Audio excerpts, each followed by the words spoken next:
सुरुमै पहिला नै हातपात गरेछन्। पहिला यो भिडियो हेरौँ अनि हजुरलाई कस्तो लाग्छ भन्नु है। आज म भन्छु महेश बस्नेतलाई, तिम्रा बाको हिम्मत छ भने ल आज सिमरा आएर देखाउ त।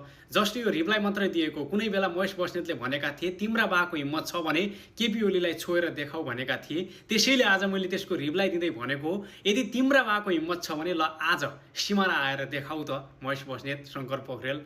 यो केही समय अगाडि मात्रै महेश बस्नेत र शङ्कर पोखरेल एमालेको युवाले चाहिँ विरोध जागरण सभा देखाउने भनेर सिमरामा आउँदै गरेको रहेछन् र जेनजी पुस्ताका साथीहरूले चाहिँ अब यो चाहिँ विरोध गर्नुपर्छ, आउन दिनुहुन्न, प्रवेश गर्न दिनु हुँदैन सिमरामा भनेर एयरपोर्ट नै कब्जा गरेको रहेछन्। कब्जा गर्दा गर्दै चाहिँ एमालेकै भनौँ न समर्थक अथवा कार्यकर्ताले चाहिँ उल्टै सुरुमै पहिला नै हातपात गरेछन् र यति बेला चाहिँ जेनजी पुस्ताले लखटेको रहेछन्। एकदम राम्रो गरे।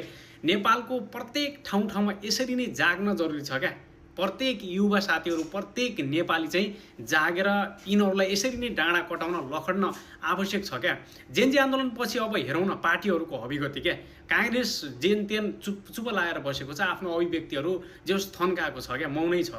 तर एमालेको पछिल्लो समय आन्दोलन पछिको अभिव्यक्ति हेर्ने हो भने एमालेको कस्तो छ, केपी ओलीको, महेश बस्नेतको झन् जहाँ पाए जहाँ भेट्यो त्यहीँ बजाउने जस्तो अभिव्यक्ति छ। अनि रिस उठ्दैन।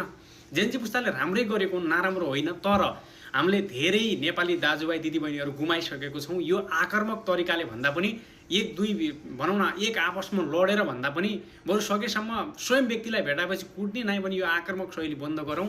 बरु संयमित भएर चाहिँ अलिकति राम्रो ढङ्गले सभ्य तरिकाले पनि विरोध गर्न सकिन्छ, यति चाहिँ भन्न सकिन्छ।